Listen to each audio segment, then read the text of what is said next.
Hi, I'm Justin Jensen, and welcome to my channel.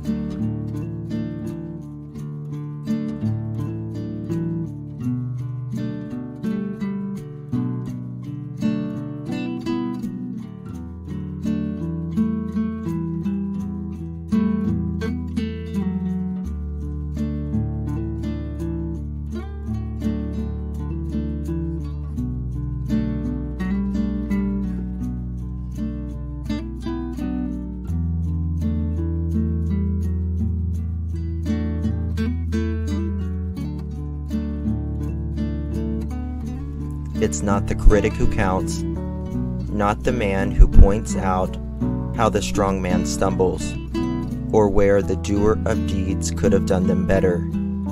The credit belongs to the man who is actually in the arena, whose face is marred by dust, sweat, and blood, who strives valiantly, who errs and may fall again and again, because there is no effort without error or shortcoming. Teddy Roosevelt.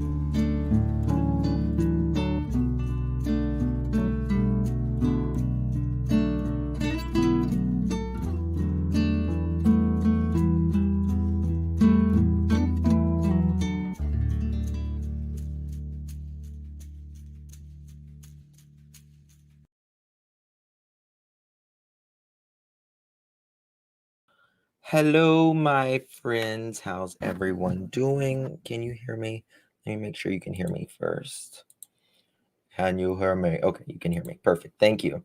How's everyone doing? Thank you so much for being here. Okay, so I've already see it in the chat. Yesterday I was live. I heard a kind of a scream, and Saturdays, my kids take piano lessons, and Saturdays my husband is home and they go to piano lessons, and then they go out to eat and all that. Well, they come home, I go live, and then I'm live and I hear like a scream and a cry. And the different types of scream, like the play screaming and like the screaming that's, not play. And the crying that's, there's different cries, like when they're babies, which they're far from babies, they're almost teenagers now. 1 second, I apologize. I'm live. Hey, I'm live. Oh. So that happened, and I'm sorry, guys. 1 second. I'm live. I'm live. Sorry. It was one of my mods. And so I just run upstairs. I knew something was wrong. I didn't mute. I didn't do anything. So I just ran upstairs very quickly, and it was snowing here. And my son left his Nintendo Switch in the car, and he went out to get it. And as soon as he stepped on the step, he fell. And he's okay. Thank God he didn't break any bones or anything like that. Thank heaven. He skinned his shin up a little bit in one of his palms, but it really was. I see. It was very frightening. And they're like, it was snowing here yesterday, and there was their tile steps, which they're very slick to begin with. So they had like salt on them earlier, but I guess this kind of the salt wore off. And when it gets so cold, the salt doesn't really work very good anyway. So, but thank you all for asking. I do appreciate it. So, anywho, let's get on with it. I'm in my other office today. I got my on air sign. Remember that? Thank you to who got that for me. I do appreciate it. We're going to be talking about Idaho 4. We got a lot to talk about. And we're going to be covering a couple new cases that we haven't covered yet. And the Athena Brownfield case, 4 years old, guys.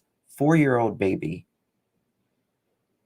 And it's pretty safe to say she is no longer with us because they are looking in bodies of water for her, and it's getting crazy.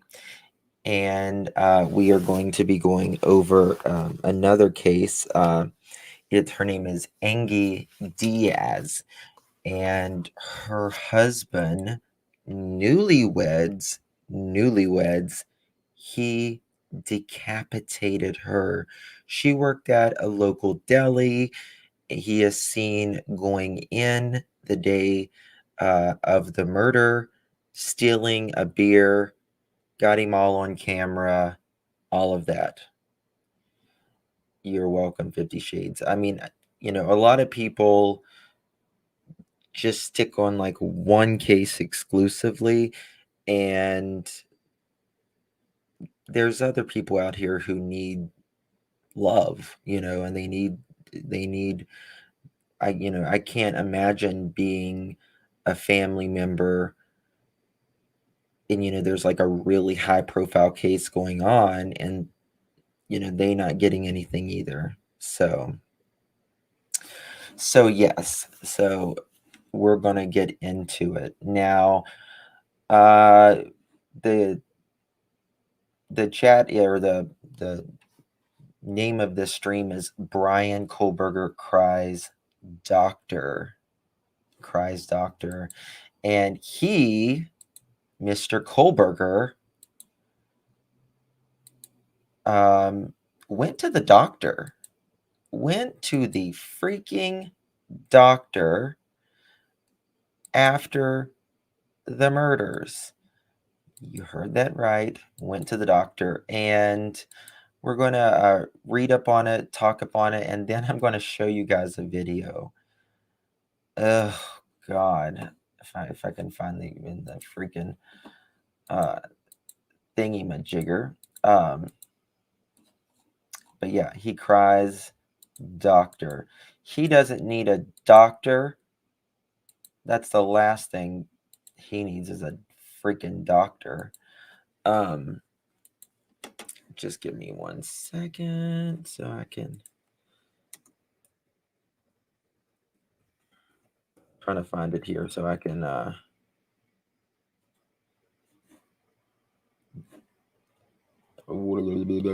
it's not working. But yeah, he goes to the doctor. Let's just go ahead and play something for you, and then that way, while I'm playing that, I'll be looking for that. Couple things that are out. Oh my Lanta. Let me find it. All right. Not only does he go to the doctor, he goes and gets his hair did. He's acting like he's, at freaking Palm Springs after the murder, right? I mean, he's just going on with his usual petty, sad existence for a life. And yeah, so I'm going to show you this. I found this on Twitter. I don't know exactly who did the news piece. I know Ikmail, he played it as well, so you'll hear his voice in here as well. So I'm just using this under the Fair Use Act, but listen to this. Since July. What? And let me know if there's an echo. The first time I was ever contacted by Brian was through voicemail. Hi, my name is Brian. Would you be able to give me a haircut tomorrow by any chance? My last appointment with him was December 2nd at 1:45 p.m. After the murders? It's crazy to find out I interacted with this person. I touched this person's hair. I made this person look and feel good about themselves. I saw his mugshot and just about fell on the floor. Brian Kohlberger was one of my regulars. Ooh. I've been cutting his hair. Okay. So He goes. Is there an echo? Well, damn it, the Hades. Okay, let me find it. We'll start over. Hold on. Ooh. I've been cutting his hair since July. What? And the first time I was ever contacted by Brian was through voicemail. Hi, my name is Brian. Would you be able to give me a haircut tomorrow by any chance? My last appointment with him was December 2nd at 1:45 p.m. After the murders? It's crazy to find out I interacted with this person. I touched this person's hair. I made this person look and feel good about themselves. I saw his mugshot and just about fell on the floor.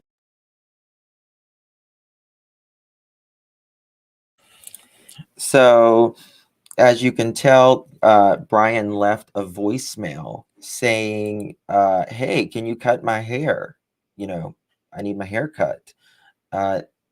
This shows you that he was living a regular existence after these murders were going on.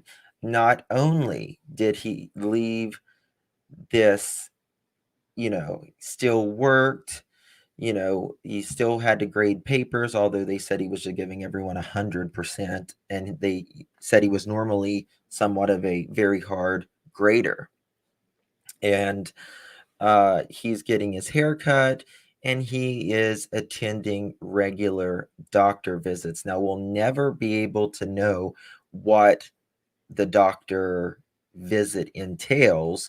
We just know that he attended a doctor appointment, and he did attend uh, regular medical appointments in the days after the killings, where he was, quote, very chatty and, quote, charmed staff.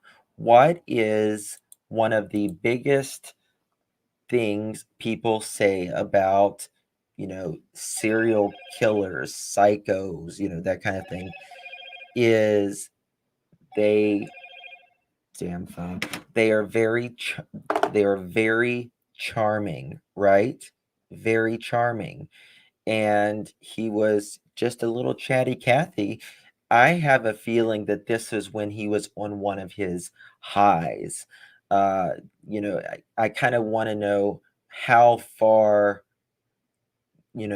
was it after the murders, because people said right after the murders he was, really like it was a high for him. And we know that, you know, he had been interested in most likely doing something like this all of his life, or at least thought about it, fantasized, romanticized about this. Um, so yes, and it says he was friendly to medical staff at a doctor's appointment for 4 days.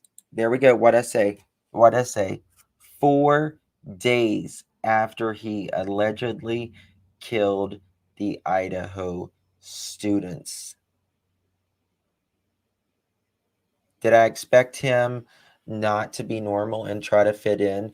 Good question. That's a fair point. I would say a normal person may try to fit in, but I don't think I think a normal person with a conscience would you would know something was off. So that's what I'm saying.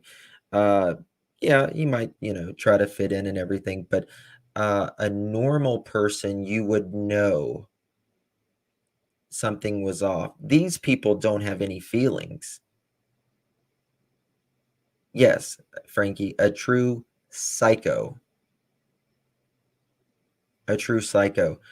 Um, so, yeah, very, very interesting. A receptionist at the doctor's office said even her boss called him, quote, charming. Charming. Um, what do you expect? He's a psycho, right? His neighbor at his apartment complex also said he never changed afterward and there was nothing, quote, suspicious about him. Kohlberger is being held without bail. Obviously, we know that. Okay. And the Idaho murder suspect, Brian Kohlberger, attended a routine medical appointment in the days after the killings and charmed staff of being chatty. I wonder how. I wonder if like the doctor did like a full physical exam on him. Like, like head to toe, was there any scratches? Was there any bruises? Was there anything on him? Did he have any injuries of any sort? Any cuts, abrasions, anything? Um, that would be, of course, again, I don't think we're going to ever know that because of obviously HIPAA, but it would be interesting to know nonetheless.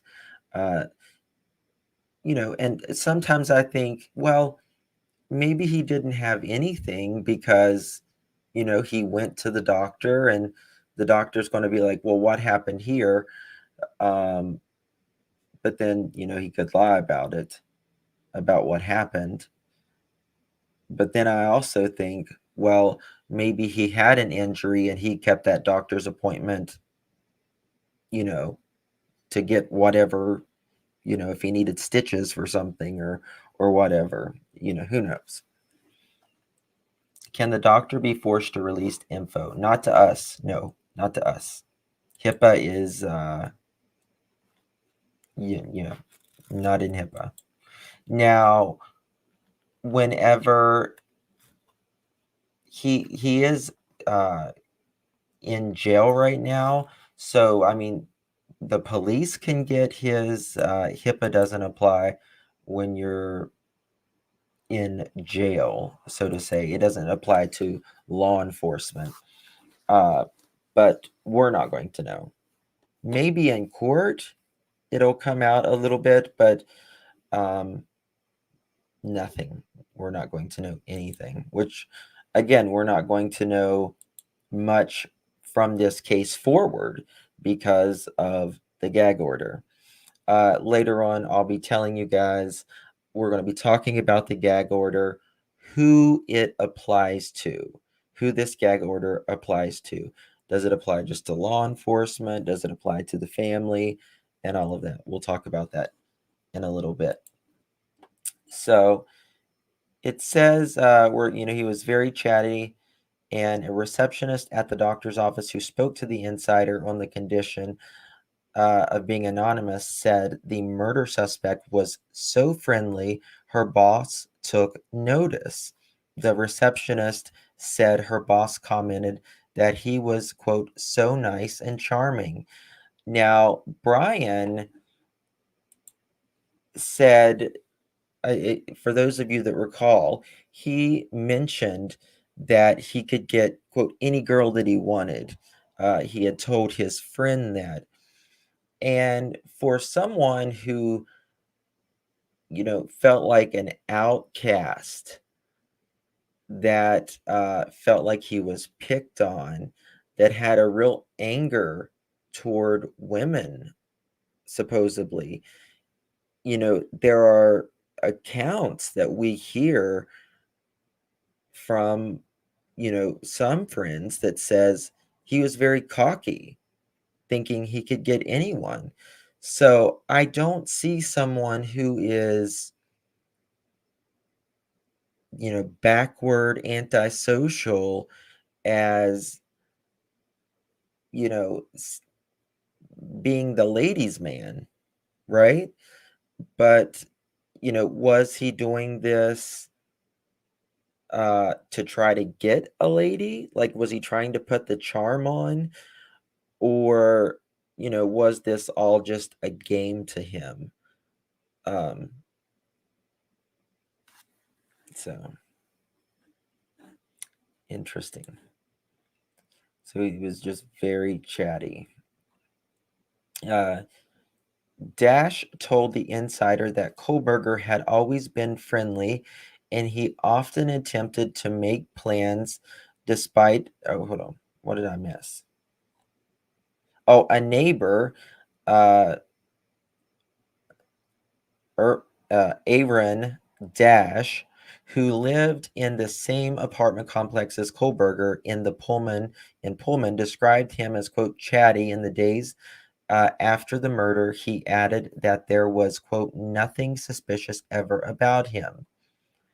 Um, Dash told the insider that Kohlberger had always been friendly and he often attempted to make plans despite their schedules not lining up. So it sounds like they may have hung out a little bit. Quote, he asked me what I was studying, where I was from. Uh, oh, okay. They attempted to make plans. So it just never lined up, I guess. Okay. And so Brian asked the neighbor what the neighbor was studying.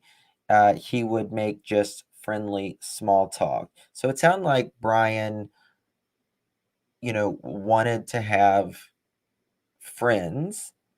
If he was, trying to reach out to someone, obviously he had some friends growing up. We've heard the accounts from them. Other students describe Brian in a similar way, saying, quote, he talked to everybody. He was a very chatty person, not charming, but outgoing. So, I mean, everybody has different accounts for every person, how they experience that person, how they, what's the take of that person.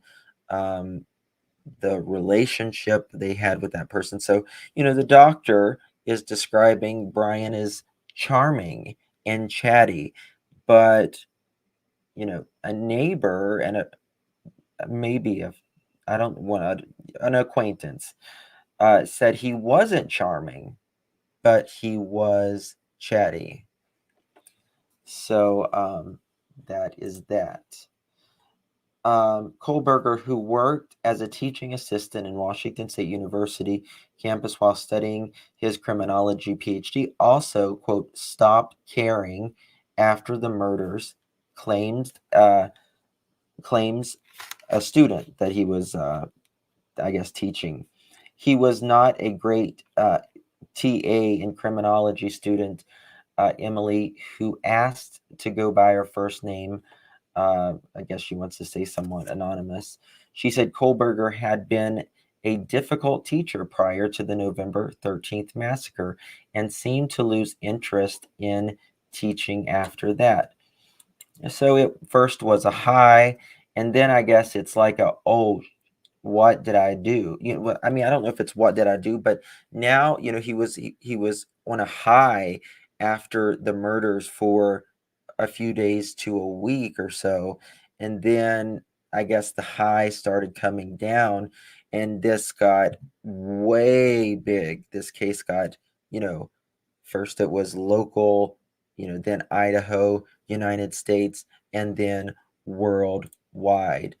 Thank you, Hamburger. Nobody cares about you either. So God bless you. Go fry something. Go fry a hamburger. Thank you for joining us today. Kohlberger is being, okay, we know that he's being held without bail. So there's that. Now, watch this. Not like, not like this, but coming up. It's one of the neighbors who, I don't know, maybe it's not. Oh, this is just with them at the crime scene. This is where they are, checking for fingerprints and all that. We'll go over all that in a little bit. So yeah, this is obviously where Brian lived. You're in a coma, remember? Who's in a coma? Hold on. Oh, I'll fix the chat. Let me just fix the chat really quick. If somebody's giving the mods a hard time, we will fix that. in about 3 seconds. No problemo. I apologize, guys, but there's always a few. I don't know why people try to go in other people's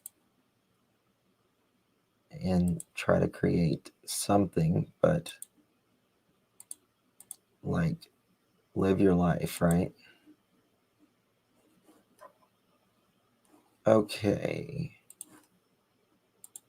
There we go. All right, that should be fixed now. Must be a fan of Brian's That Hamburger. Don't blame the hamburger. You can handle the idiots. Yeah, we got it. No worries. Very good. Okay, now let's what do we want to talk about? We will talk about, let me pull up another video here and show you guys. I want your opinion on something.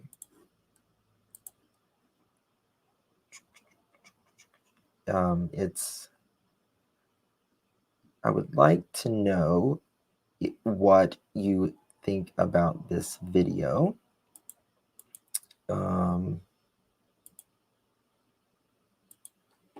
Okay, we watched that one. Now let's now this is backwards for a reason. I have to keep it this way because fair use, right? Talking about Koberger suffering from a condition called visual snow. And the Times says he referenced this with the initials VS in an online post that says, "When I get home, I'm mean to my family. This started when VS did. I felt no emotion." Is there anything you can tell us about this visual snow condition?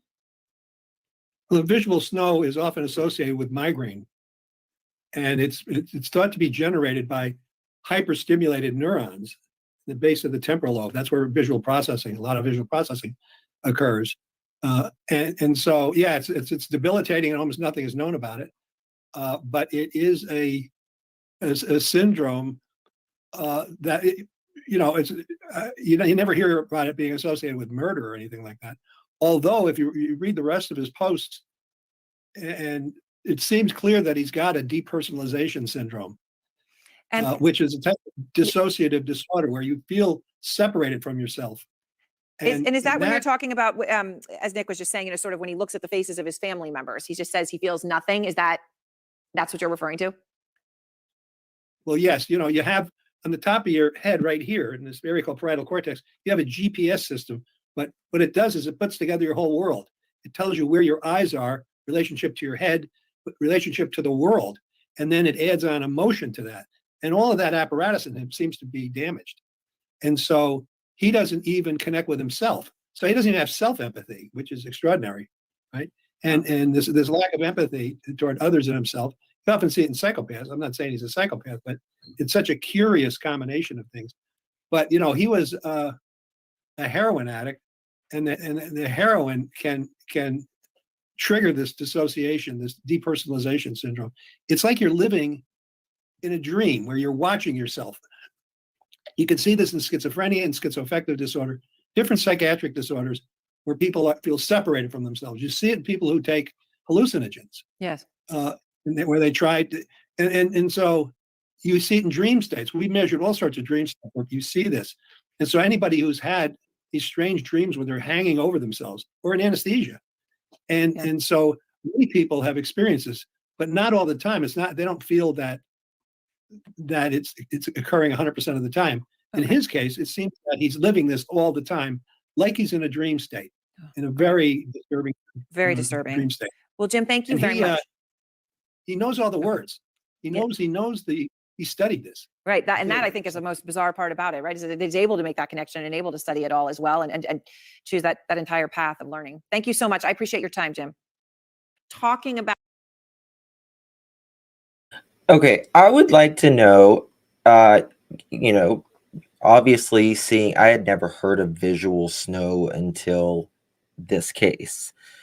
Now, just because you have visual snow doesn't make you a killer or anything. Obviously, it's a neurological condition, syndrome, if you will. Has anyone in the chat, there's 833 in here currently, has anyone ever experienced visual snow? Now, I have a thing called ocular migraines. I didn't get them until I was probably in my early 20s. And, it's not visual snow, but it's like little squiggly, uh, your boyfriend does all things. Okay. Okay. Mo, you have? Okay. It's very interesting. No, floaters don't count. Floaters do not count. Because I think everybody sees like floaters, but like I see like light like on the sides, and then my head's not hurting at that point, but probably within 30 minutes, that's when my head's gonna start really hurting. Now, visual snow syndrome, it's an uncommon neurological condition in which the primary symptom that is affected individuals persist flickering white, black, transparent, or colored dots across the whole visual field. So, it can be associated with headaches and all of that. The reason for the syndrome is unclear. The underlying mechanism is believed to involve excessive excitability. So the neurons are excited, which is what, the guy was just saying. He thinks that, the part of his brain could be damaged. You've never suffered from headaches. God bless you. So, some people never have a headache in their life. It's amazing. God bless them. So that is what visual snow is. And, he writes in this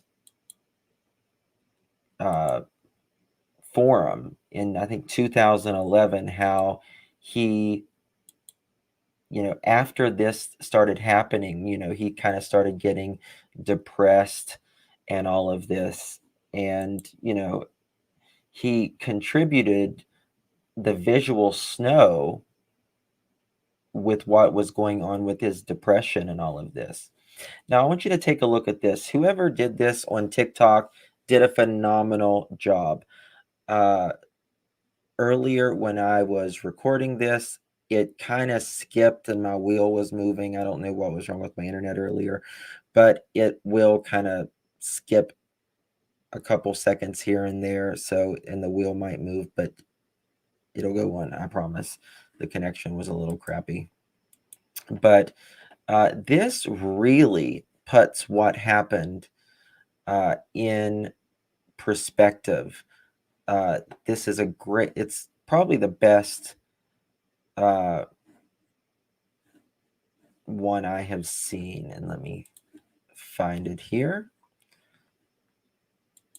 All right, here we go. In the beginning, most of us believed the two surviving roommates, Bethany and Dylan, were sleeping on the first floor. Since then, we've learned Dylan was sleeping here on the second floor, along with Xana and Ethan, located here. Kaylee and Madison were located here on the third floor. The dog was located on the third floor, and the room by itself. Let's move around and see through the walls, into the kitchen, to the back slider, and take a look at the time frames. At 4:04 a.m., the suspect can be seen trying to park his car. At 4:09, approximately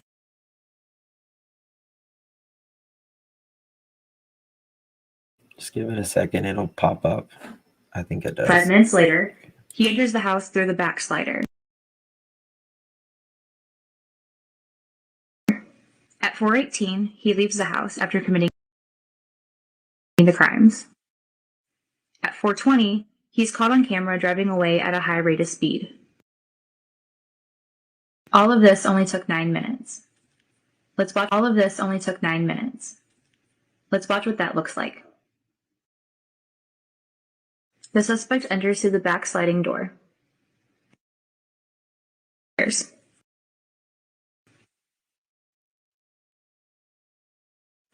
The first bedroom he stops at and opens the door, he sees no one there. He continues to the next bedroom. Here we know what happens. Downstairs, Dylan is sleeping. The noise from upstairs wakes her up. She thinks it's Kaylee playing with her dog.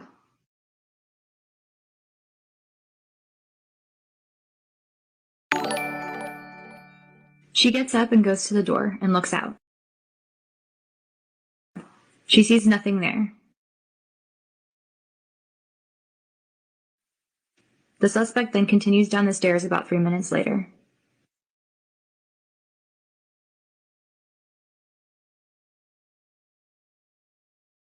He then heads to Xana's room.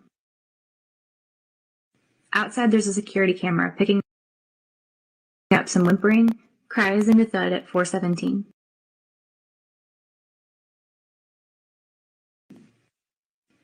We've learned that Xana was found on the floor, which might explain the thud. Dylan again hears something and looks outside her door.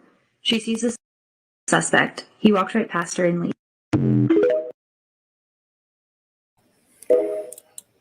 Okay. To give me a haircut tomorrow, buddy. I apologize for the buffering on that. I don't know what it was doing earlier, but when I was recording that, it was buffering horrible. But it kind of gives you a really good idea of, how things worked out, how, and I saw people in chat saying it's creepy, and it is creepy, to see, that, even though it's obviously not real, but it just kind of brings you closer to it, but it puts things really into perspective. What's the thing about the incel in here? People were talking about an incel. Pinch, I don't think. Okay. Yeah. The term incel is very new. It's a very newer term that came out when what's the famous guy? I did a thing on him. Roger, Elliot Roger. He was like the first. I mean, why? That's when the term came about, was Elliot Roger, and he was a quack all of his own. Now, a lot of people are saying that Brian sounds a lot like, we have Brian's voice talking on making his hair appointment. And they're comparing that with a call-in show on, I could think it was YouTube. And let me know what you guys think. Does this sound like Brian to you? Now, when it is Brian talking about the haircut compared to the guy on the show, let me know what you think. Chance. Dave. Hey, what's up, man? Is this T-Rev? Yes, sir. What's going on?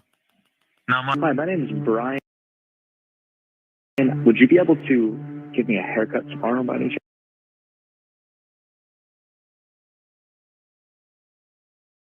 so much, man. I found you today. I watched your live. Hi, my name is Brian. Would you be able to give me a haircut tomorrow by any chance? Earlier this afternoon, and been watching it. And, Hi, my name is Brian. Would you be able to give me a haircut tomorrow by any chance? This one, and the thing that. Hi, my name is Brian. Would you be able to give me a haircut tomorrow by any chance? That strikes makes me kind of weird about all this is that To me, like, I feel like it could be him. But is he trying to disguise his voice a little bit or no? I'm seeing a lot of mixed things. The way he pauses, and said he has a strange tone to his voice. Yeah, I understand what you're saying. I get that. He has a certain pause and then he thinks and then he speaks again. So, it's not very much. He's just like, "Hey, can I get a haircut?" Yeah. So, it's, I guess maybe we'll know later on at some point down the road. Now, get this. Let me find it.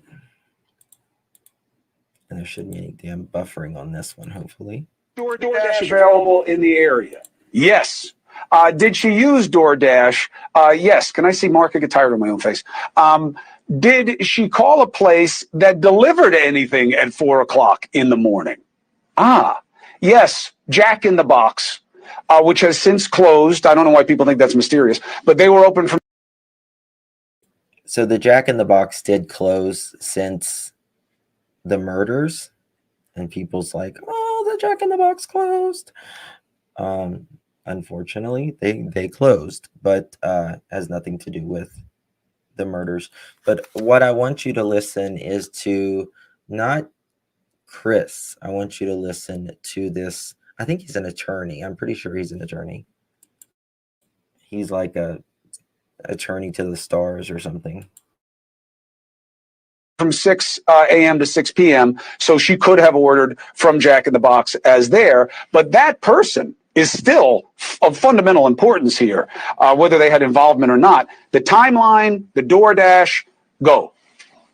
And by the way, they've interviewed the DoorDash person. I don't know why they say they've already cleared him or her, but that was the statement, at least, that they put out. I don't know that that isn't something that right now the defense isn't looking at. And I'll tell you, when you take the timeline and then you take the closing or the sealing of the warrant on his apartment, the accused, the defendant's apartment, Brian's apartment, and the fact that they're saying that that is something that they did because they're afraid that it may intimidate law enforcement. I can tell you, on less than one hand, the number of times in 40 years, I've seen a sealing application that says we're sealing this because we're worried about threats to law enforcement. I've been involved in enough high-profile cases to tell you that is highly unusual, and that, to me, leads me to believe, at least, that maybe they got out over their skis.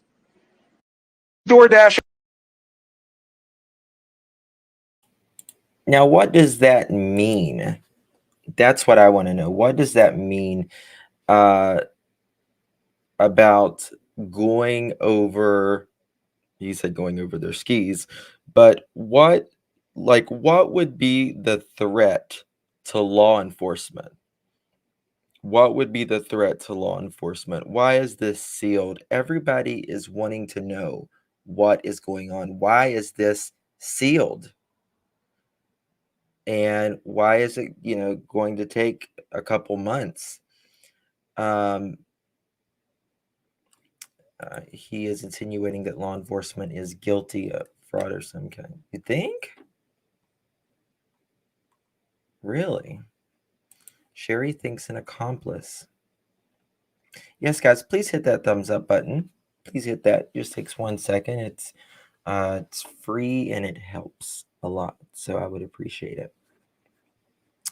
I really do not have any understanding of why it would be any threat to law enforcement. They're the ones with guns. Yeah, true. He is a defense attorney. That is true. But I just want to know, like, what is it in that apartment that could be a threat to law enforcement? I mean, I'm stumped on this one.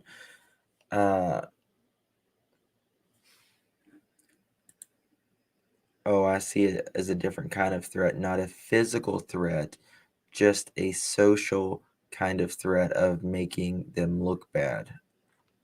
Interesting. Interesting. It also could be prematurely.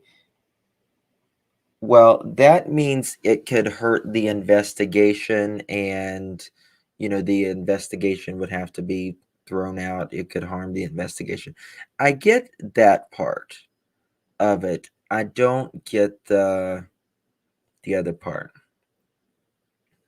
What did law enforcement say? Suspect vehicle number 1. Is there another car? What don't we know about? A lot of people are going back to that damn white truck.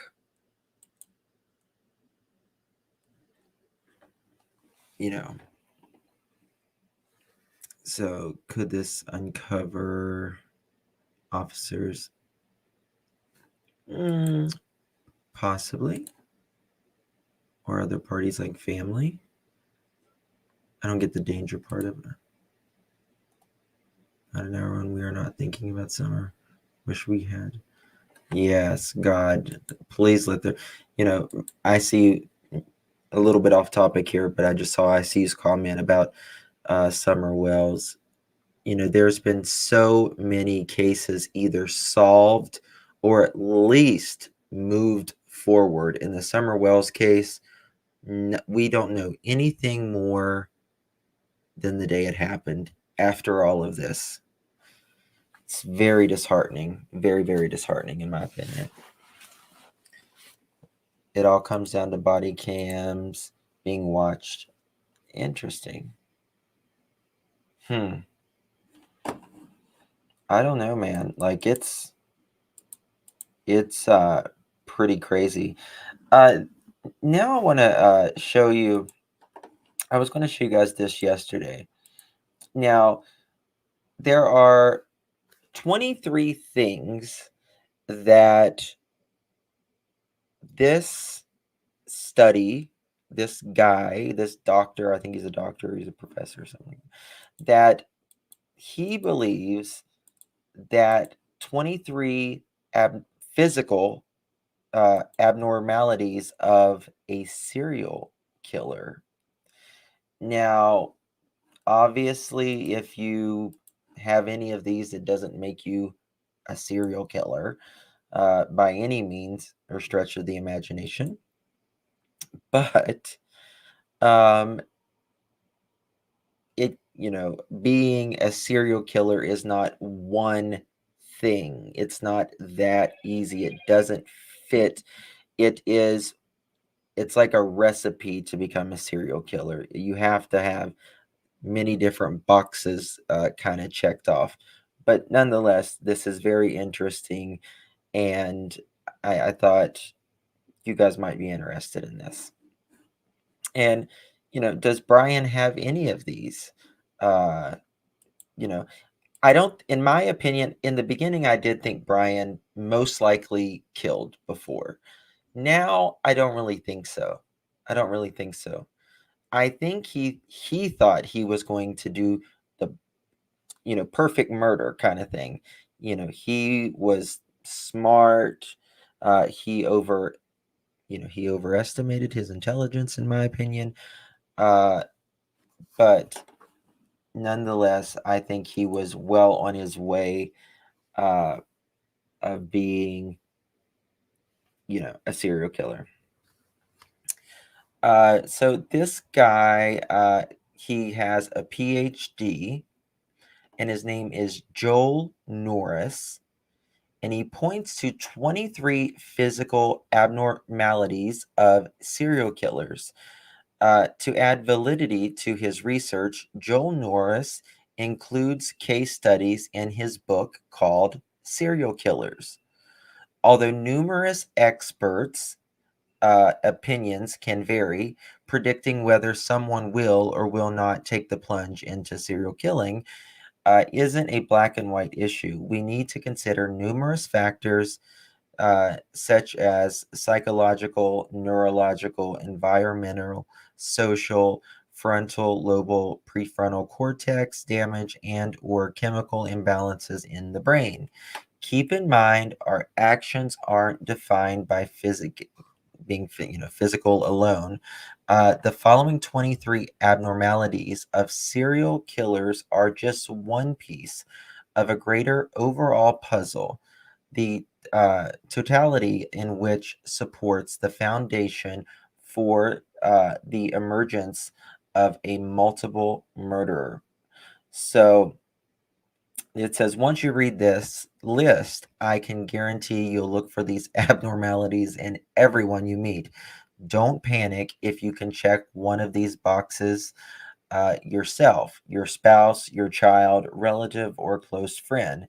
As I said, physical abnormalities of a serial killer is only one part of the equation.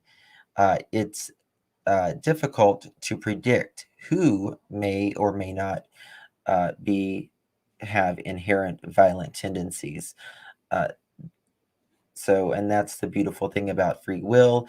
Even if we are predisposed to serial killing, we have the power to live a good, clean life without resorting to murder for whatever reason, nature versus nurture, some of which of us just don't. 23 physical abnormalities of a serial killer. Now, this is, I don't even, let's see what a picture of it even is. Let's see. Okay, that's like the fingertips, like the sorry. With like the fingertips like that. That's one.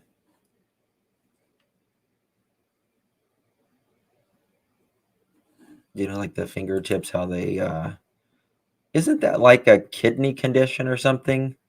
Some people call them clubbed fingers. Nail clubbing.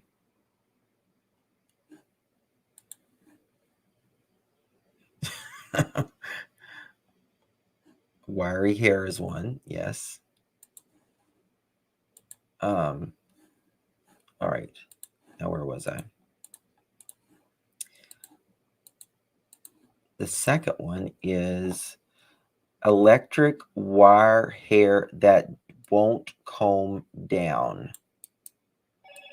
Now, I don't know what that necessarily means.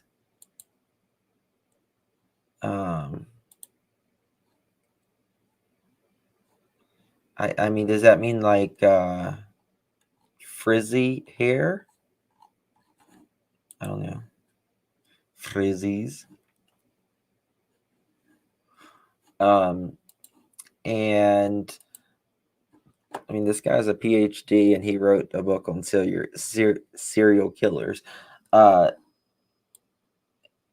Hair whorls. Like, does that mean like, what does that mean? I'm wondering if that means like the crown of your head or what? Okay. Circular. A hair whorl is a patch of hair growing in a circular direction around the visible center point. Hair whorls occur in most. Okay. Okay. I think isn't it like the crown of your head? Like cowlicks. Yeah, it's heart and lung issues. I was thinking it was like kidneys or something for a second. Like Brian's hair. What else? Large head circumference. I'm fucked. Okay. I've got a big head. I got a bobble head.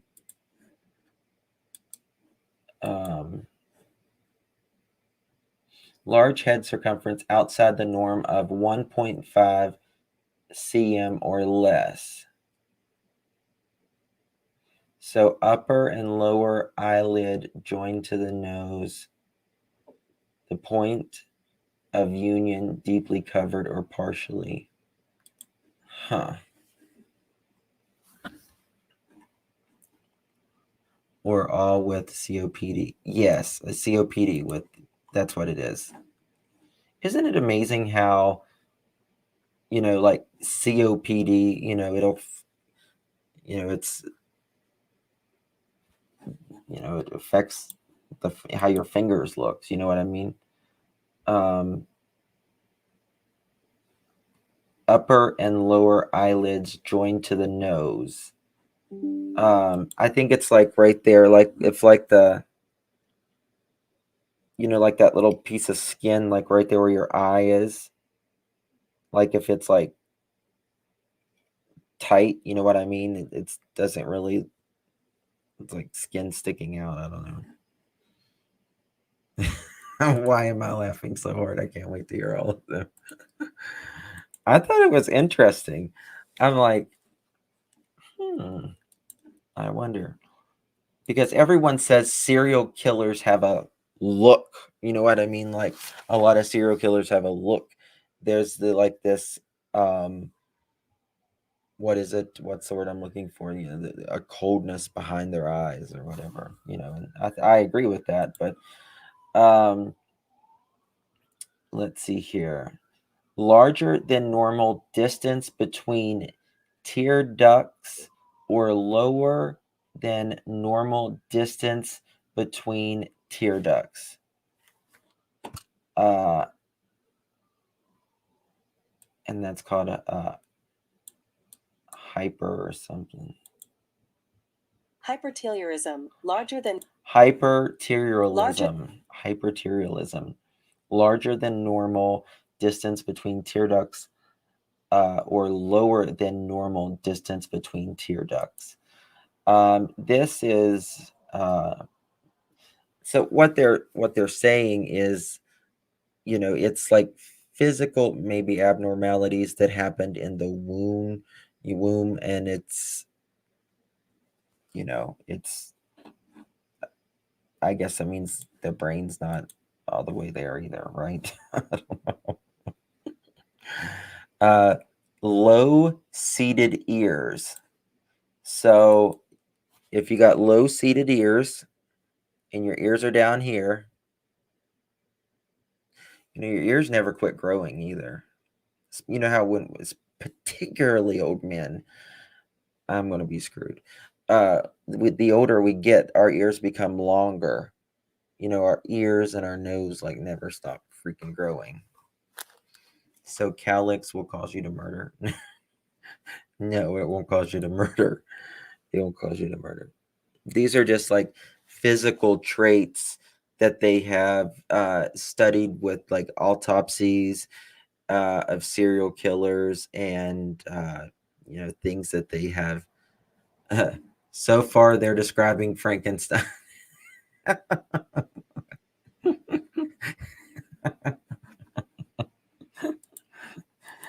They're malformed ears.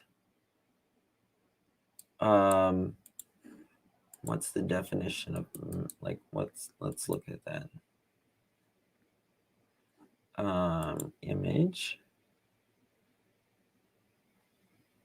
Okay. I think this is what they mean when they mean malformed ears.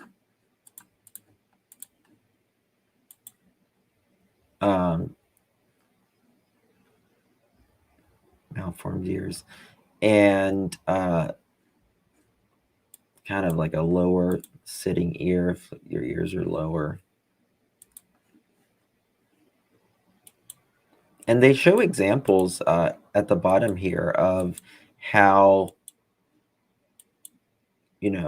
like this serial killer has this one, this serial killer has that one.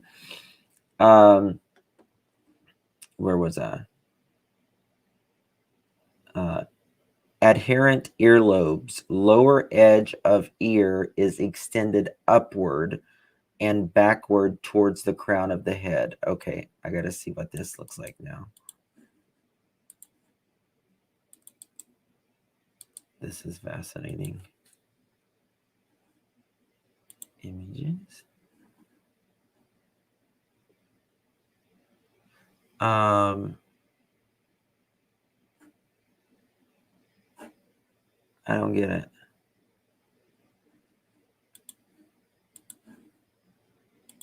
What is, I don't understand this one.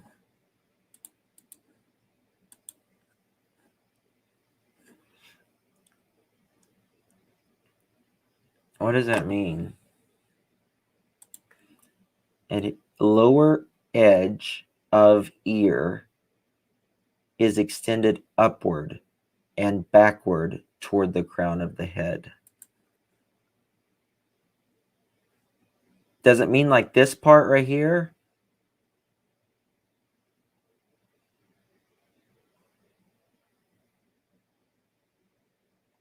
Like they don't really have much of a thingy down here?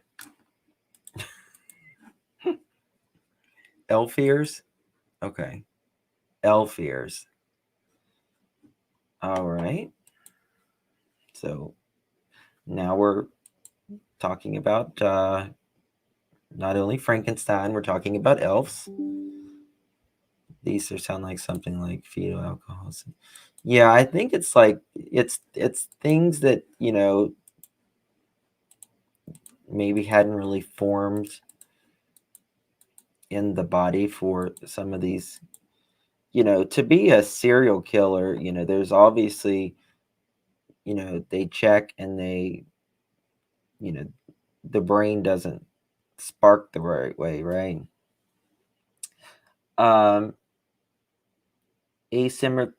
Asymmetrical ears. Okay, we know what that is. You know, if they're not if they don't, you know, if they look different on each side. Very soft or pliable ears. So if you're like a bunny, is that what like?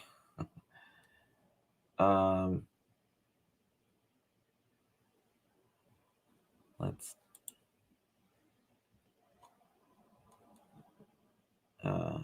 pliable ears.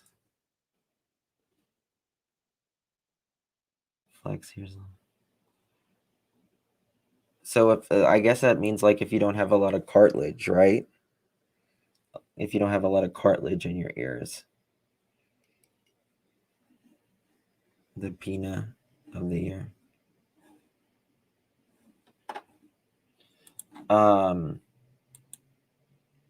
What's the next one? High steeple palate. So if your mouth, the top of your mouth is built like a steeple. Oh my God, that's disgusting. Hold on, I got to show you though. Of course, I got to show you. Trigger warning if you don't like to see inside of people's mouths. So like this. High steeple mouth.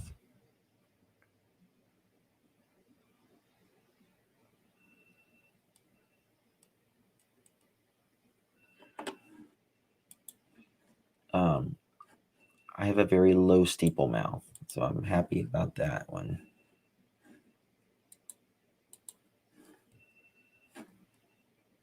Blech. Interesting. And we got, what else? High steeple palate. Roof of mouth is definitely steeped or flat and narrow. Roof of mouth is definitely steepled or flat and narrow. Forward tongue with deep ridges. Interesting. speckled tongue with either smooth or rough spots. Curved fifth finger marked toward the other finger or a slight claw-like curve toward the finger. Okay, curved fifth finger toward the other finger or a slight claw-like curve toward the other finger. I don't even know what that means.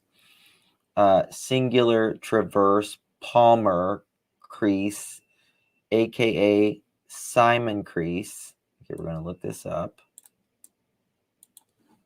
What's a Simon crease?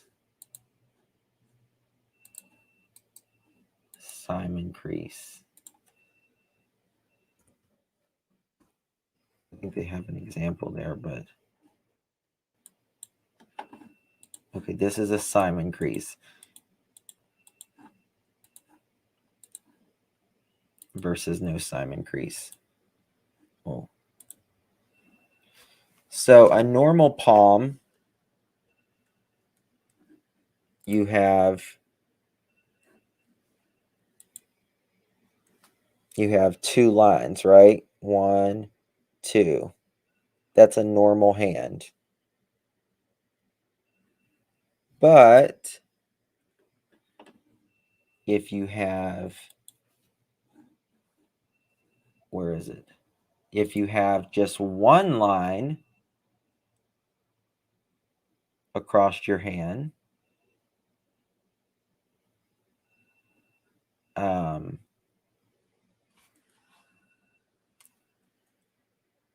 Simon line.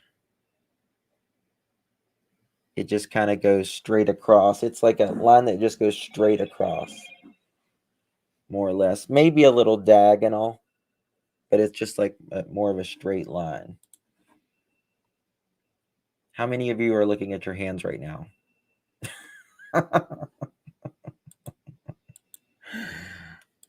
Oh, God. I know, but by the time you're not a serial killer. You're not a serial killer. Are you? And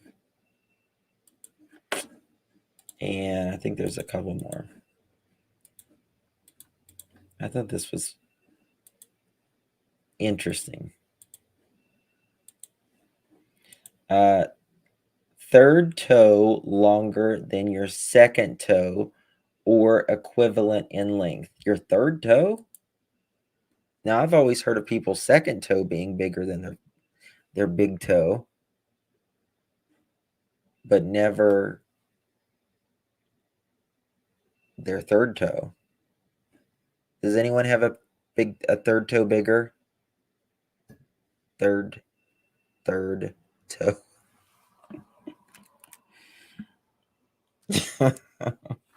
Looks like my husband and son are serial killers. No. Check your toes. Everyone's taking their shoes off right now. Everyone's taking their shoes off. I think there's a couple more. Partial webbing of middle toes. Webbing of middle toes. I've never heard of anyone's toes being webbed. Unless you're like a fish.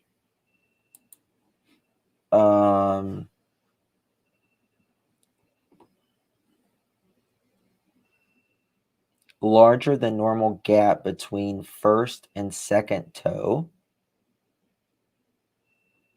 Teeth abnormalities.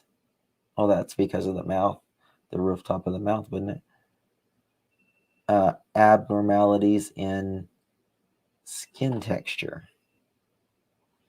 And then it talks about serotonin and all that.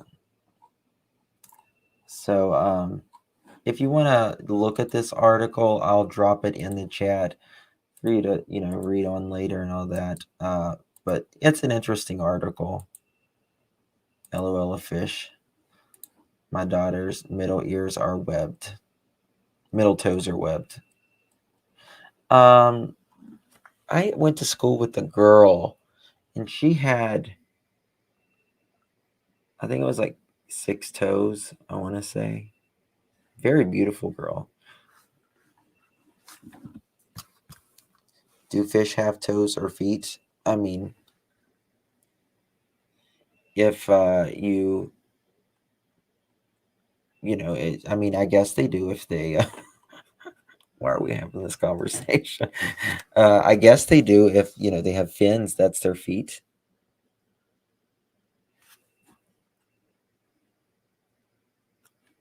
That's the biggest one. That's the biggest one. These are just physical abnormalities. Royal blood, 6 toes. Really? Ducks, Justin, ducks. Ducks. Oh, yeah.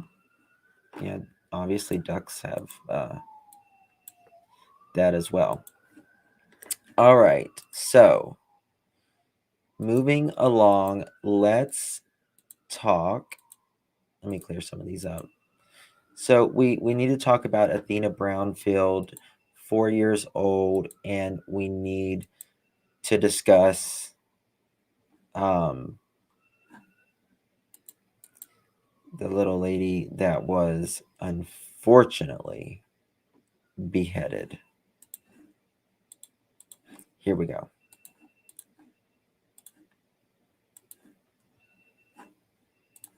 Hey guys, we are giving out.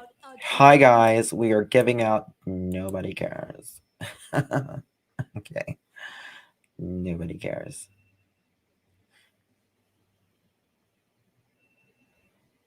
It's crazy.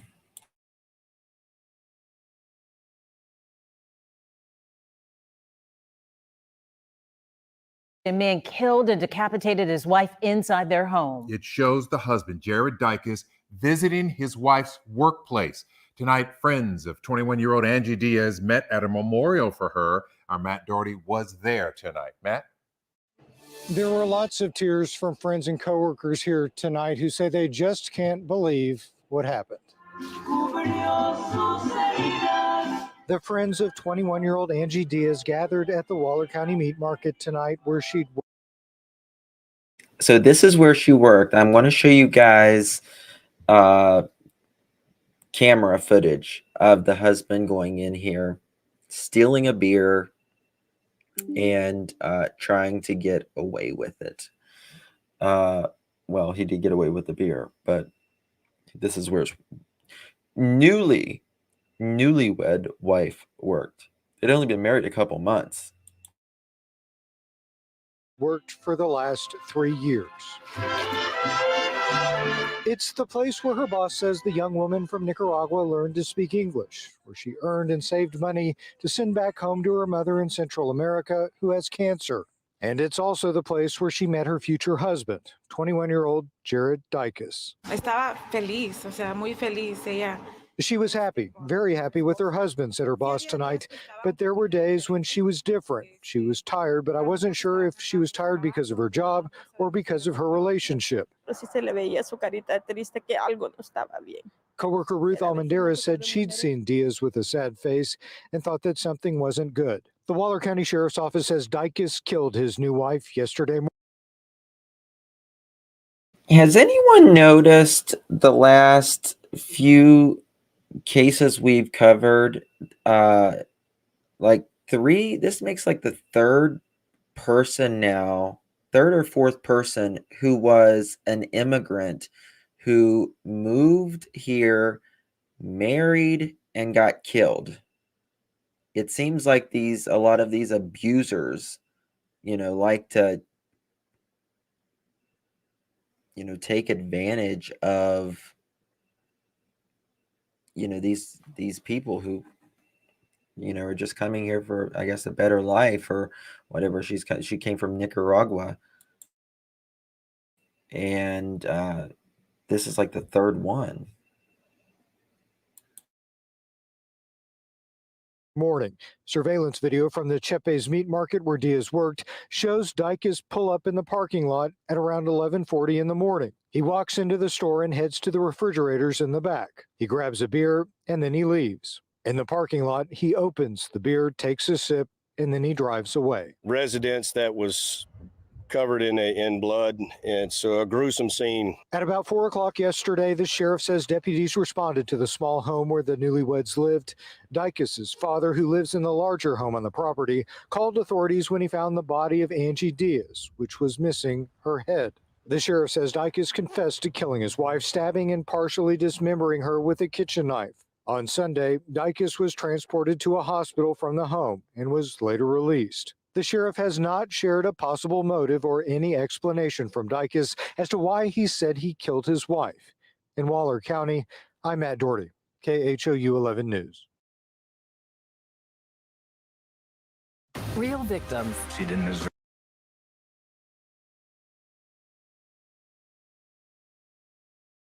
Very sad. I mean, he cut her head off with a kitchen knife. A freaking kitchen knife. I've got some more camera footage. What is this? This is oh no, this is for the next case. Sorry. Next case. Pardon me. Just unspeakable. Okay, here he is. Surveillance video from where the store where Angie Diaz worked appeared to show Jared James. How do you pronounce that? Dicus? Dicus pulling up. Dicus, okay, I was making sure. Dicus pulling up in the parking lot around 11:40 on the day she was found dead. And he like ties his shoe. He's fixing something. And then he goes in. Like, was he on drugs or something? He steals a beer. He's drinking it, and he's getting in his car. I mean, she's a tiny little thing. Look at her compared to him. I mean, she is like tiny, tiny. Everyone's grieving. Like,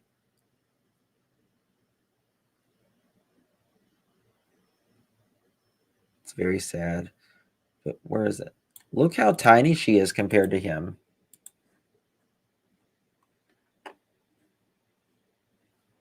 Yes, very tiny.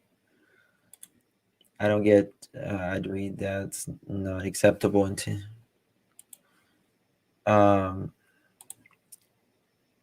she's tiny thing didn't stand a chance.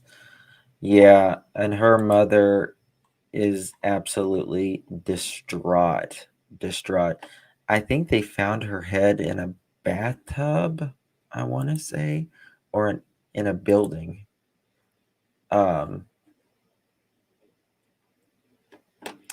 He is accused of using a kitchen knife to decapitate his wife in the home they shared last week. He is out on bond for a DWI. She was murdered in a horrific way. Let me see if I got something here. Okay, here we go. Good God. Okay.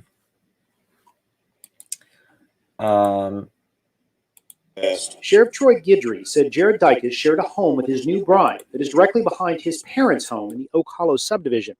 On Wednesday afternoon, Dicus went into his parents' house and said something that concerned them. When they saw something wasn't feeling right for them, they approached the house that they were living in, and that's when they found what they found. Guidry said Dicus's wife, Angie Diaz, was found partially dismembered in a kitchen knife is believed to be the murder weapon.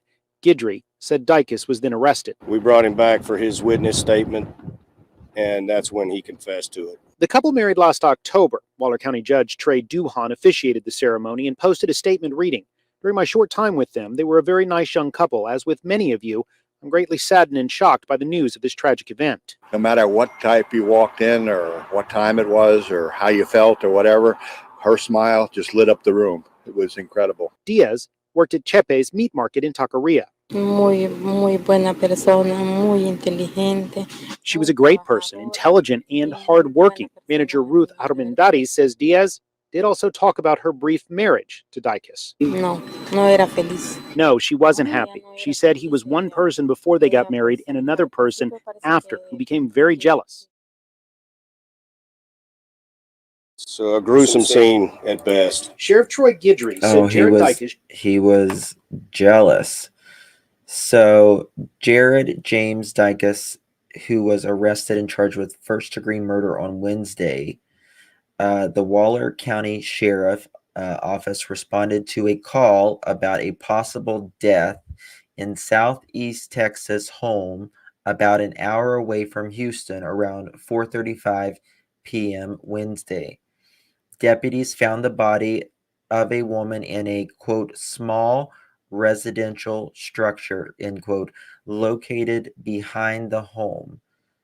The body had been mutilated, according to the sheriff's office. NBC affiliate KPRC2 reported that the portions of her body had been dismembered. Oh my God. And the home was covered in blood. The victim was identified as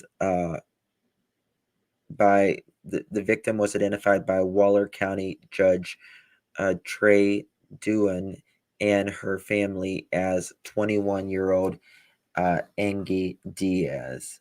Just very tiny little thing. Dicus, the husband of the deceased woman, was detained on scene. So he was there. And later allegedly confessed to authorities that he had murdered his wife. The suspect is being held on a $500,000 bond, according to online court records. There is no attorney listed on record for him at this time. In a Facebook post, Judge Duhan recalled marrying the young couple in October 2022. Can you imagine? Holy hell. Can you imagine? Oh my God.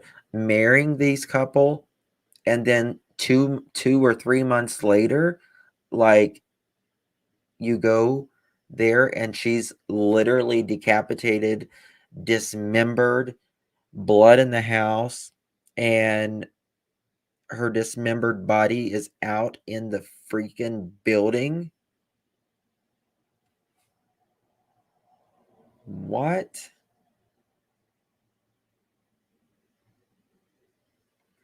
What? During my quote, he said, during my short time with them, they were a very nice young couple, end quote, he wrote. Quote, as with many of you, I am greatly saddened and shocked with all the news of the tragic event, and my prayers are all with the families, end quote.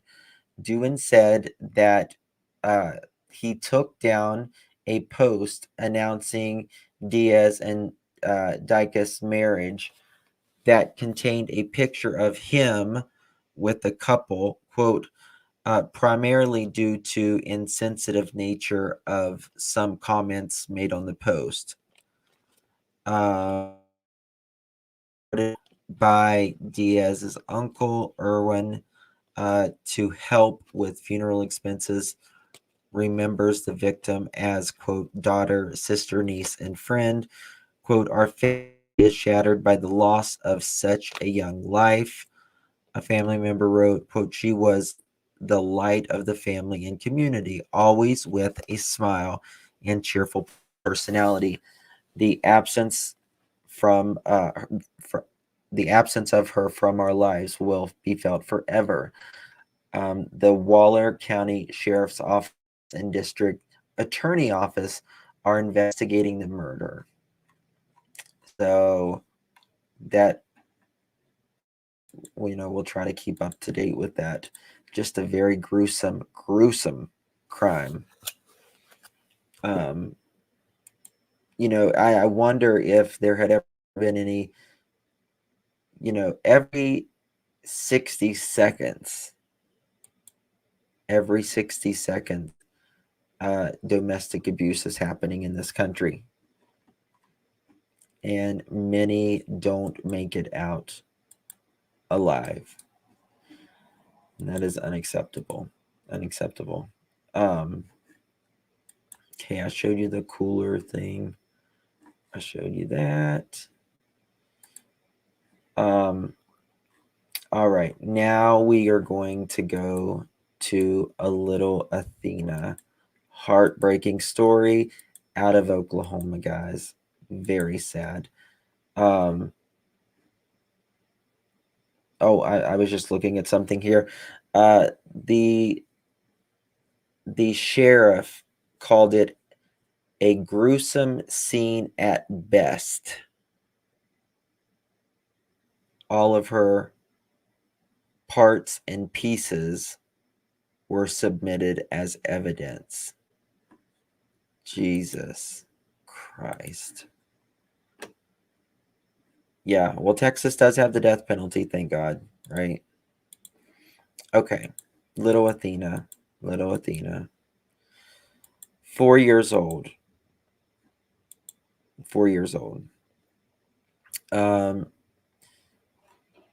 So what was this thing? She had caretakers. Missing girl Athena Brownfield, 4 years old, accused of murder. These guys, these two are. Wait till you hear what they did. Wait till you hear. Just the lack of humanity in these people. Oh my God, hold on.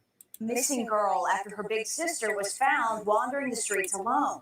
Fox 10's Brian Webb live outside Phoenix Police tonight with more on this developing story. Brian? Well, the girl still hasn't been found, and there's no word why the sisters weren't living with their biological parents. But what started out as a missing persons case now looks like the possible murder of a pretty young girl. People from far and wide are flocking to this small church in the just as small town of Surreal, Oklahoma. But praying isn't their top priority. It's finding a little girl. Hundreds of people were out with flashlights in this small town looking for this child, hollering out her name, getting on their knees in the dirt, looking into culverts, looking under abandoned homes. The trouble started Tuesday when a postal worker found a 5-year-old girl wandering the streets and begging for food, with no adult in sight. She was very scared and terrified. She was saying to the mail lady that she's been left. They've left me. They've left me. They've left me. Big sister is now in protective custody, but where is 4-year-old Athena?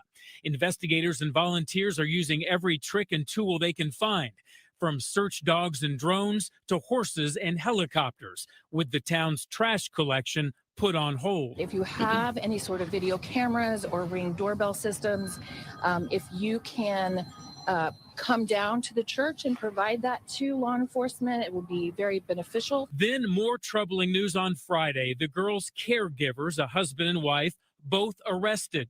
31-year-old Alicia Adams, behind bars in Oklahoma, facing 2 counts of child neglect. And 36-year-old Ivan Adams, behind bars in Arizona, facing murder charges back home. This is an ugly thing, she said, but let's continue to hope and pray that we find Athena. Court documents show there is evidence on Ivan Adams' phone that leads to his pending murder charges in Oklahoma. We don't know what that is or why or how he was eventually captured in Phoenix. We do know he is awaiting extradition back to Oklahoma. Live in Phoenix, I'm Brian Webb, Fox 10.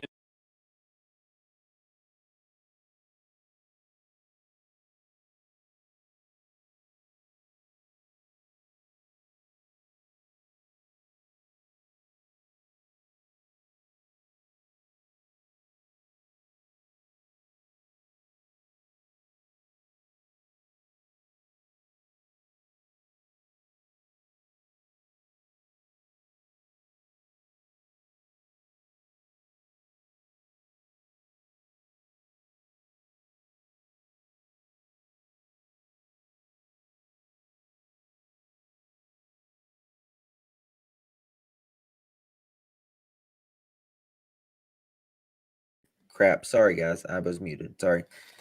Thank you, baby D.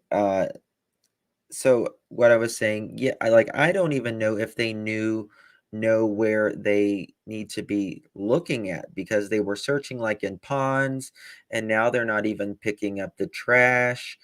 And they are, as of about an hour ago, they went back to that house. They are still combing through that house. They're looking for something. It Bless Lulu, it gives me Serenity Kennedy vibes too. Yep, I feel the exact same way. I feel like something is up. What did 50 Shades? She might have been snagged. Hopefully not. Something is wrong. Something is wrong. Ivan Adams, he's 35. He was arrested in Arizona on Thursday on one count of child neglect. The Oklahoma State Bureau of Investigation, OSBI, also known as, said on Friday authorities haven't revealed what prompted the murder charges. They don't know they don't know where she is, but they are charging them, or one of them, with murder. So they got to have at least enough evidence to know she is no longer alive, and they've got to be like 100% sure, like 110% sure that she's not alive before they can do murder charges. Mr. Adams is currently waiting extradition to Oklahoma. He's being held at the Maricopa County Jail in Phoenix. Mr. Adams' wife, Alyssa Adams, she's 31 years old, is also a caretaker for Athena. She's still in jail in Caddo County, Oklahoma, having been charged with 2 counts of child neglect. The search for Athena continues, the OSBI said on Thursday.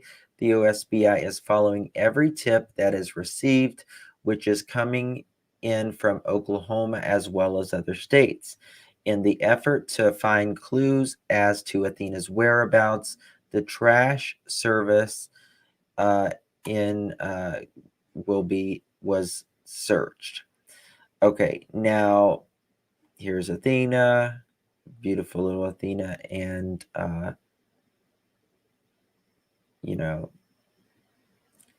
I don't know why they have her as a caretaker. Like, was she in foster care or some sort? Additionally, analysts are reviewing surveillance video around. How do you pronounce that? Cyril. Cyril. Hold on. And seeking other evidence to help locate Athena, the Bureau added. Now, this is Alyssa Adams. She's 31 years old, and she has been arrested on 2 counts of child neglect. Athena was missing on Tuesday afternoon when a postal worker discovered her 5-year-old sister walking alone in Cyril, Oklahoma. The caretakers are family. Okay. Unless the charges aren't for her. Have the parents been located? I don't know. I really don't know. We just lost an Athena. Yeah. All these missing kids. It's always 4, 5, 6 years old. It's always those age groups, isn't it? Always. And it's usually like a stepdad. I'm new to this case. Just learning. It was at the point that police became aware that Athena was missing. So after the Postal Service found her sister, that's when they realized Athena was gone.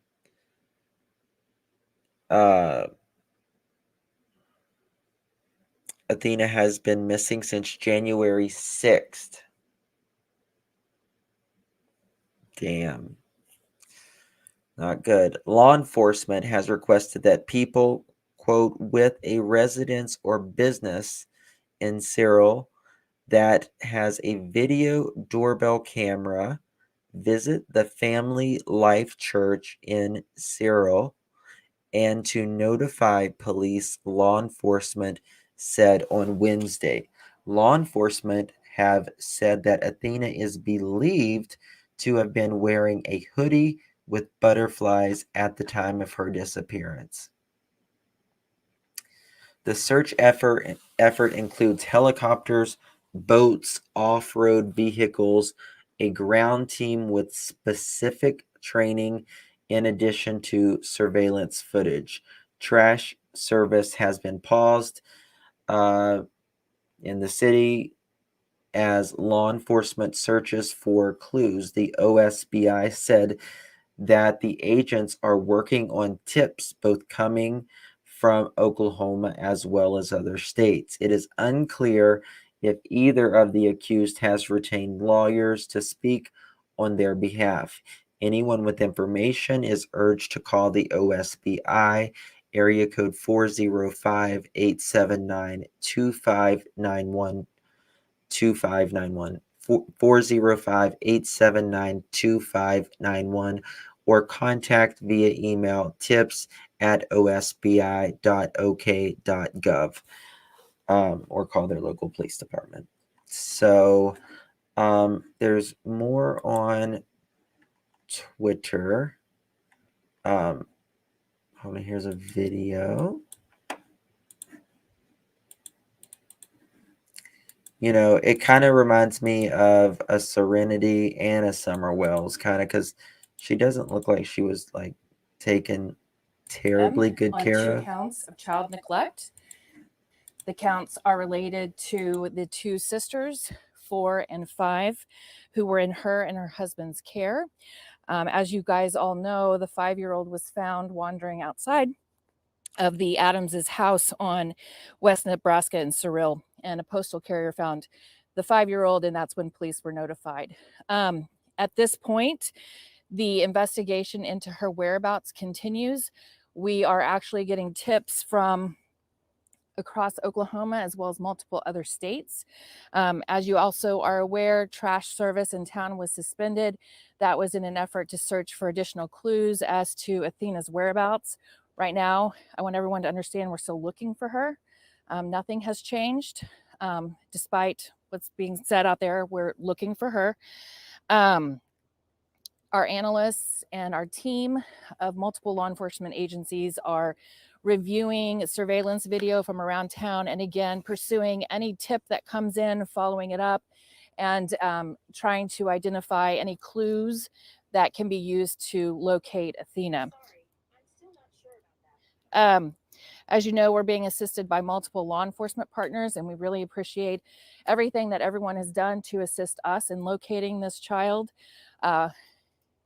We're praying for her family and her relatives, and for the investigators who are looking for her. We also really appreciate and want to make it abundantly clear that this town has taken us in. They've taken care of us. The volunteers who've dedicated their time and energy are very much appreciated. A lot of people are reaching out asking if there's anything they can do. Right now, we don't need volunteers to come down and look because again, we're collecting clues and trying to locate her. But if that changes, of course, we'll let everybody know. But it should be noted that we appreciate that and we appreciate the community of Cyril. I can't answer a lot of questions. You guys can try to pepper them at me, but that's pretty much all I can release at this time. Can you confirm that that woman who was arrested was the primary caregiver of the girls? The girls were in the care of Miss Adams and her husband. Is the husband be arrested as well? No comment at this time. How's Miss Adams related to the girls? Is she related to the mom or the dad, or how did she have a custody? We'll get to that when the time's right. Can you confirm that investigators looked at waste or investigated the nearby transfer stations, including the one in Ninnekah or Fletcher? I can't confirm that. I'm not aware of that, but I can say, again, we were looking for any clues as related to the trash, any little piece of evidence that we could secure that might give us a tip as to where she is. That included the trash. So is this now considered a nationwide search for her? I wouldn't go that far. It's just, I think that demonstrates how this story is so impactful and how many people care about this child, want to see her returned, and people are phoning in those tips from across the country, and we're following everything. Has the doorbell camera, the urgency to get a hold of that, has that helped at all in your search? I don't know that there's a lot of doorbell cameras that have been turned in, but we have a lot of surveillance video from around town that we are analyzing as we speak. So is DHS involved? No comment at this time. I'm going to leave it at that, guys. I don't know if I'll have another update tonight, but I wanted to make sure that you were aware that we do have those arrests, 2 counts of child neglect. So thank you all.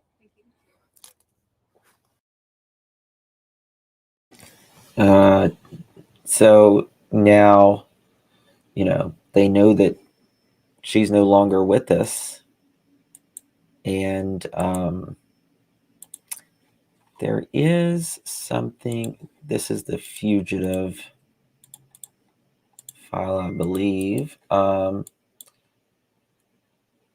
Ivan Neil Adams the third, 1986.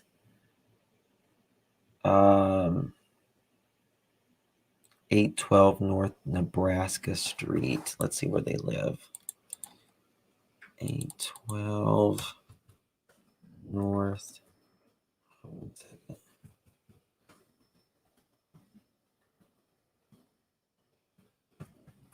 Sure.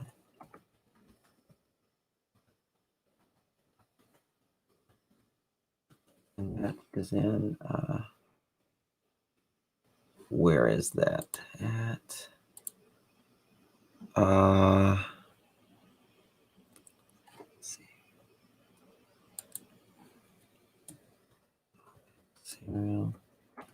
Oklahoma. Let's see what kind of living conditions they're in.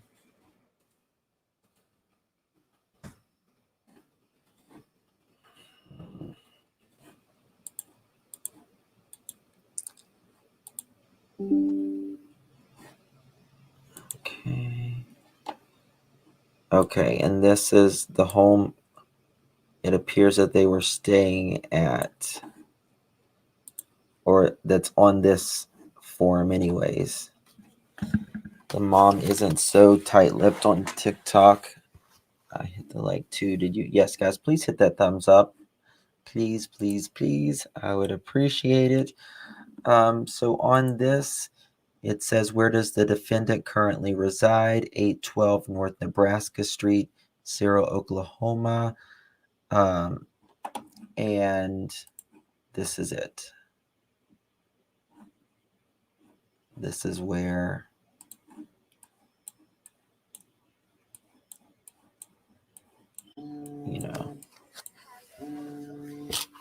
so there's that. This is and this is the home. Okay. Now, on this, I don't know if y'all can see it, but here it says, what facts indicate the defendant will flee if released? Explain. Yes. Child homicide charges from Oklahoma. What does the state have to oppose on unsecured release? Explain. Pending homicide charges. Circumstances of the offense. Someone was injured by the defendant. Medical attention was necessary, nature or injuries. And it says child homicide. Did the offense involve a child victim? And then it says, if yes, was DCS notified? And DCS was not notified, it says. Evidence of the offense was found in the defendant's possession. explain. Cell phone. So the cell phone. So it sounds like they got him on a cell phone somewhere.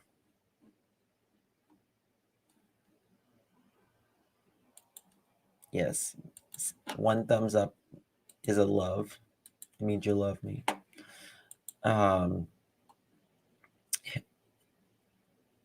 Has the defendant served in the military since, service of the United States? Yes. Not currently active duty. Is the defendant homeless? No. Do you need the court to provide? Okay, no, we don't need that.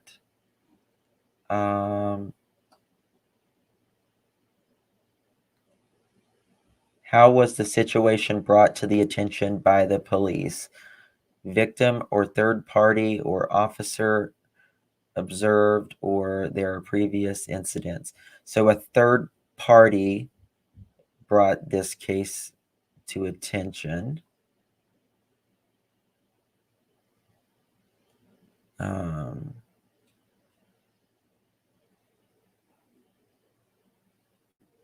That's so weird. The officer, his name is Robert McKinney. We were just talking about Serenity McKinney, spelled the same way. So yeah. Thank you, April, for your super sticker. Thank you so much. I appreciate it, my dear. I don't know, man. This is let me show you this. This is where they were searching yesterday. It's like they have no clue. Like they're checking water, they're checking trash. But they got his phones like somewhere. Hello, I'm Marilyn Cater. We're interrupting our regular programming to bring you a possible update on the search for 4-year-old Athena Brownfield. This is a little low. Who was reported missing earlier this week in Surreal. We told you yesterday one of her caretakers had been served with a warrant for first-degree murder, and today we're seeing heavy law enforcement presence at a creek reservoir in Grady County. We're going now to Jared Burke, who is live at the scene. Jared, you were at the same spot searching last night. What are you seeing now? Hi, Marilyn. So we're out here county at this creek reservoir, and what we're seeing behind us is a large police presence at this little pond. I'm going to step out of the way and let our photographers zoom in a little bit and show you what's going on. Last night, like you said, we were driving around. Me and our chief photographer, Justin Stevens, were driving around this area, and we're unable to find this search area, which we had been kind of tipped off to, that there was a law enforcement presence. But this morning when we came back and checked, this is what we found. What you're seeing is several Oklahoma Highway Patrol vehicles. What does that photo remind you of? What does that photo remind you of? Kylie Rodney, right? You remember that in the water when they found her car? Reminds me of Kylie Rodney. Several unmarked Dodge Charger vehicles, which are very similar to what we have been seeing all week in Surreal, driven by OSBI agents. And they've got a boat out here on the water. Appears that they've got the OHP dive team out here. They've been searching this little pond or lake, however you want to describe it, for several hours. They've moved over to a little spillway area over there on the left-hand side of your screen. Now, to this point, nothing has been confirmed with law enforcement as far as the connection to the Athena Brownfield disappearance. Like you said, one of her caretakers, Ivan Adams, was arraigned yesterday in an Arizona courtroom, and he is, according to court documents, facing a child homicide charge here in Oklahoma, and he will likely be extradited in the next 30 days.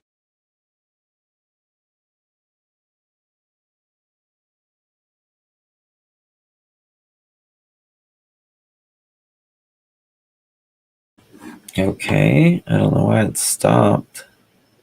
My connection is fine. Okay. The reporter seems a little not reporterish. Clearly, it is related. Yeah, it has to be. Has to be.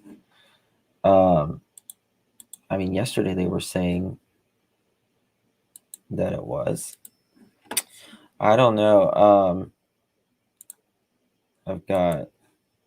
See if anything is popping off on Twitter for it. I hope they will find her soon. I really do.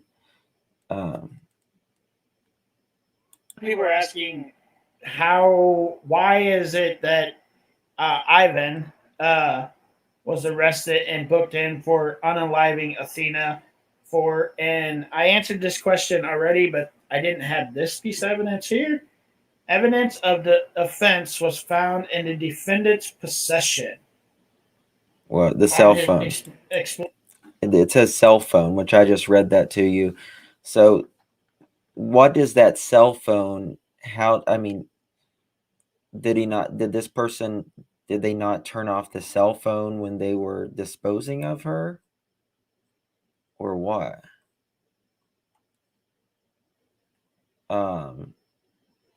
Who is Ivan Adams who murdered Athena Brown along with the wife? I mean, look at it. Like, you can tell, in my opinion, just her eyes aren't clear and you can just tell she hasn't been taken good care of. Text, probably. It's a good point. Very good point. Some of these kids, man, have lived a lot, lived a harder life than most. This was earlier, just a couple hours ago. The OSBI has returned to the home, which I said that earlier, where Athena Brownfield's sister was first found almost a week ago. It appears that all of the agents are currently inside the home via KSW07 News. So they're not letting up at all, which I'm glad. So, I mean, somebody's got to advocate for this little girl, and this was yesterday in this reservoir in Grady County. It's the docket I read earlier. Wow. I hope she is found and justice comes very quickly for her. Prayers for Athena. I mean, look at that. That doesn't break your heart.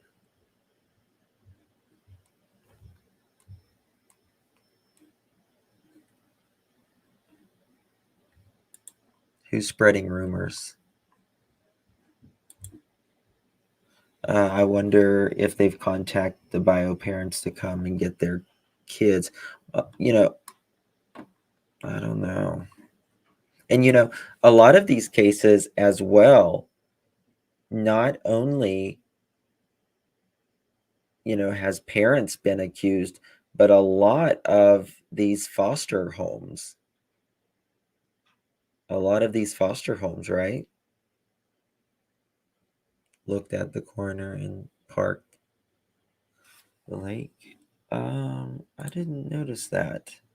That's a good. Let's look.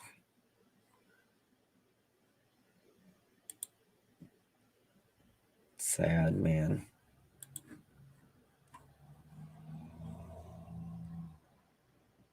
Residents from the town of Cyril was outside City Hall lighting candles in the cold and wind for Athena Brown. Organizers tell me that they want everyone to know that they still have hope that Athena will come back home. Aw.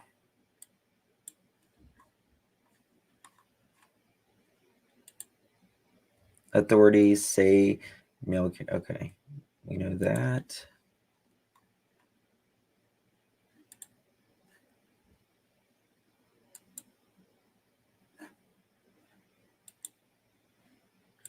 Wow. I want to try to find that picture of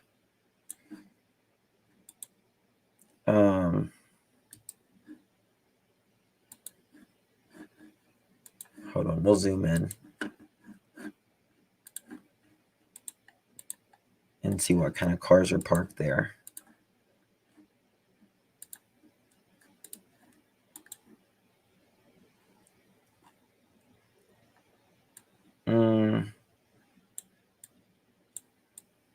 No, I don't think it's corners there. I don't think so. Yeah, she is beautiful. Well, I'll keep you guys up to date with that. So, with that being said, I am going to end it here, I suppose. I will be live maybe later on this evening if I can get my work done. It's almost 4 o'clock on the East Coast. So, thank you, Shelly. You're very kind. Thank you all. I appreciate you all so much. Thank you for the love, kindness, and being here for the victims first and foremost, and just being here with me. You could have chosen to be anywhere, but you chose to be right here, and I am forever grateful for that, and I mean it. Thank you all. I'll see you guys later sometimes today, probably, and do take care of yourself. Hug your loved ones. I'll talk to you soon. Bye-bye.